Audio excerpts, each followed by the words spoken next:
Property విషయంలో కన్ఫ్యూజన్గా ఉన్నారా? Gated కమ్యూనిటీలో ఫ్లాట్ తీసుకోవాలా లేదా విల్లా తీసుకోవాలా? మన పిల్లల భవిష్యత్ కోసం ఓపెన్ ఫ్లాట్ తీసుకోవాలా? మన హైదరాబాద్లో ఏ లొకేషన్లో కొంటే మంచి అప్రిసియేషన్ వస్తుంది? మరి నమ్మకమైన ప్రాపర్టీ కొనాలంటే నమ్మకమైన గైడ్ కావాలి కదా. ప్రాపర్టీ అడ్వైజర్ కోసం సంప్రదించండి వరాహస్వామి ప్రాపర్టీ గూగులర్. కాంటాక్ట్ 7207218485. ఓం నమ శివాయ. నేను మీ శ్రీకృష్ణ చాముండేశ్వరి మహర్షి ఛానల్కు స్వాగతం. ఈ క్రోధినామ సంవత్సరంలో మిథున రాశి వారికి రాబోతున్నటువంటి, వస్తున్నటువంటి, జరుగుతున్నటువంటి సమస్యల దృష్ట్యా ఏ పరిహారాలు చేస్తే ఉపశమనం లభిస్తుందనే దాని మీద అనేక గ్రంథాలను పరిశీలించి మీకు అందజేస్తున్న చిన్న పరిహారాలు. ఎందుకంటే ఇప్పుడు అంత పరిహారం అనేటప్పటికీ ఎంత వేలాది లక్షలాది రూపాయలు చెల్లించాల్సి వస్తూ ఉంటుంది. మరి అటువంటి తరుణంలో మనం అతి చిన్న రెమెడీస్ చాలా సౌమ్యంగా చేసుకోవచ్చు, ప్రతి ఒక్కళ్ళు చేసుకోదగినవి, ఈజీగా ఉండే రెమెడీస్ను నేను అందజేస్తున్నాను, గమనించండి.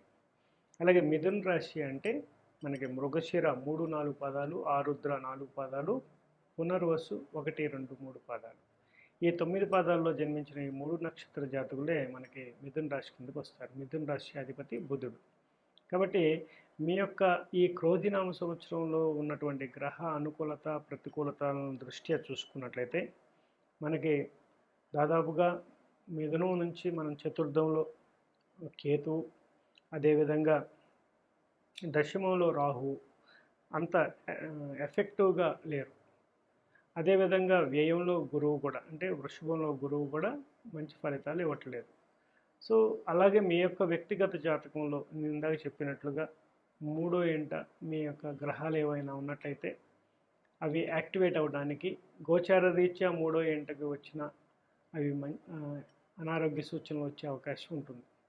కాబట్టి ఇప్పుడు నేను చెప్తున్న రెమెడీస్ని పరిష్కార మార్గంగా తెలుసుకోవచ్చు.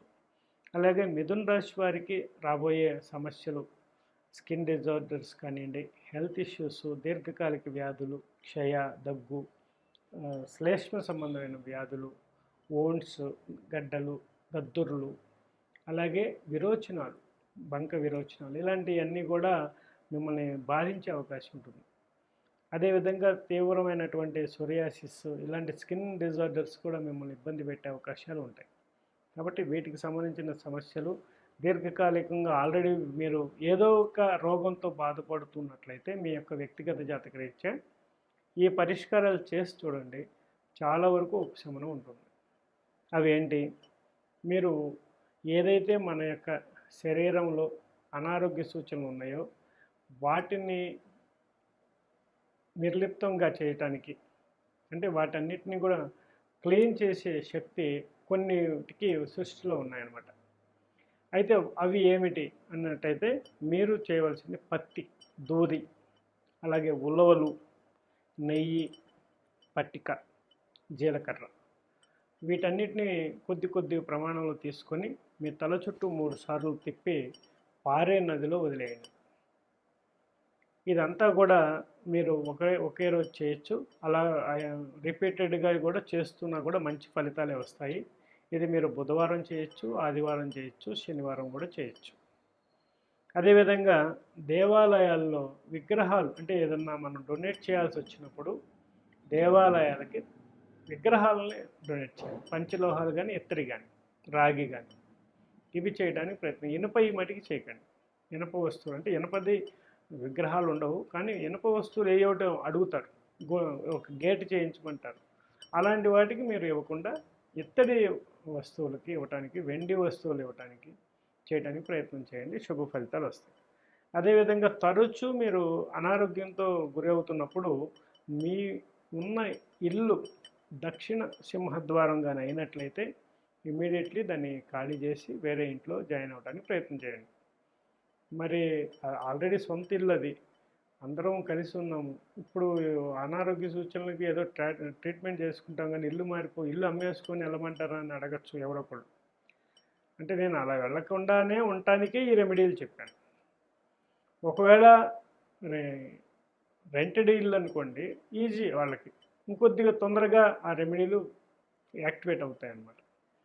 అదేవిధంగా వారసత్వంగా వచ్చిన ఆస్తిలో అంటే మీ మిథున రాశి వారికి జరగబోయే దాంట్లో ఆస్తి వ్యవహారాల్లో కొద్ది ఇబ్బందులు వచ్చే అవకాశం ఉంటుంది కాబట్టి అవి తెగకుండా అలాగే ఉన్నట్లయితే మీరు మీ యొక్క డబ్బుతో ఒక చేతి పంపుని అక్కడ ఇన్స్టాల్ చేయించండి. అంటే ఈశాన్యంలో ఒక నీటి పంపుని వేయించడానికి ప్రయత్నం చేసినట్లయితే ఆ స్థలంలో ఉన్నటువంటి దోషాలు కానీ అలాగే ఆ స్థలానికి ఉన్నటువంటి మీకు ఆ స్థలానికి మీ కుటుంబానికి ఉన్నటువంటి సమస్య ఏదైతే ఉందో అది క్లీన్ అయ్యే అవకాశం ఉంటుంది, క్లియర్ అయ్యే అవకాశం ఉంటుంది. శుభం భవతు మే సదాశుభం. Hi, my name is Gautam and I actually stay in Malkajgiri itself. Like, I had this back pain. It's been 1.5 years. I have tried many treatments like chiropathy, oil massage, physiotherapy especially, but it didn't work out as much like what I expected. I strongly suggest homeopathy. You people can carry on with the homeopathy. Area Malkajgiri and doctor name is like Nagesha Rao and the clinic name is Neocare Homeopathy. మిథున రాశి వారికి దాదాపుగా అనేక రకాలైనటువంటి సమస్యలు కానీ ఉండి మానసిక అశాంతి, కోర్టు సమస్యలు, స్కిన్ డిజార్డర్స్, ఈ యొక్క ప్రత్యుత్పత్తి కణాలకు సంబంధించిన సమస్యలు, ఫెర్టిలిటీకి సంబంధించింది, అలాగే అనేక రకాలైనటువంటి దోషాలు కానీ చర్మ దోషాలు కానీ ఉన్నట్లయితే తప్పకుండా ఇప్పుడు నేను చెప్పబోయే ఇంకొక ప్రత్యేకమైన రెమెడీస్ని కూడా చేయడానికి ప్రయత్నం చేసి చూడండి, బాగుంటుంది.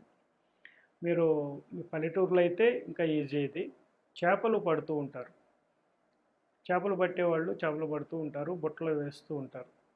వాటిలో బతికున్నటువంటి చేపలను మీరు ఖరీదు చేయండి, అంటే కొని మళ్ళీ కొద్ది దూరం తీసుకువెళ్ళి అదే కాలువలో కానీ అదే నది కానీ ఏదైతే ఎక్కడైతే పట్టారో అక్కడ కొంచెం దూరంగా ఆ పట్టేవాడికి అందని విధంగా వాటిని మళ్ళీ ఆ నీటిలో వదిలేయండి.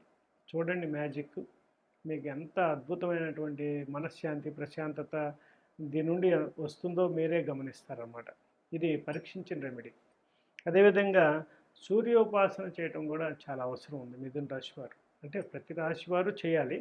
ముఖ్యంగా మీరు చేయకపోతే సూర్యోపాసన అంటే సూర్య నమస్కారాలు చేయటం, ఆదివారం ఉపవాసం ఉండటం, ఒక స్వల్ప సమయం వరకు మౌనంగా ఉండటం, అది కూడా ప్రత్యేకంగా ఆ యొక్క ప్రదోష కాలంలో అంటే 4:30 నుంచి ఒక 6:30, 7:30 వరకు మీరు 6:30, 7 గంటల వరకు ఒక టైం పెట్టుకొని ఆ టైం వరకు మౌనవ్రతం కానీ పాటించి చూడండి, చాలా వరకు మీకు ఉన్నటువంటి అనారోగ్య సమస్యలు తొలగుతాయి.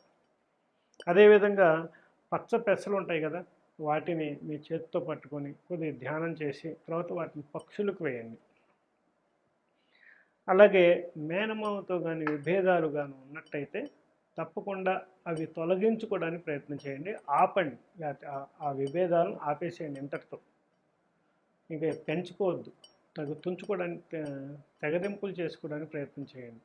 అంటే మేనమామతో తెగదెంపులు కాదు, ఆ సమస్యతో తెగదెంపులు చేయడానికి. ఒక మెట్టు మీరు కిందకి దిగైనా సరే ఆ సమస్య నుంచి బయటికి రండి, మీరు చాలా చాలా హ్యాపీగా మీ యొక్క జీవితం ఉండబోతుందన్నమాట. అలాగే వనాలలో, అరణ్యాలలో ఈ వనమూలికలు కానీ మొక్కలు కానీ నాటడానికి, ఆ విత్తనాలు జల్లి రావడానికి కానీ ప్రయత్నం చేసి చూడండి. ఇది కూడా మీకు చాలా చాలా బాగా ఫలితాలు ఇస్తుంది. మారేడు చెట్టు కూడా వేసినా కూడా మంచి ఫలితాలు వస్తాయన్నమాట. కాబట్టి ఈ చిన్న రెమెడీస్ చేసి చూడండి, చాలా చాలా మంచి ఫలితాలు వస్తాయి. శుభం భవతు మే సదాశివం.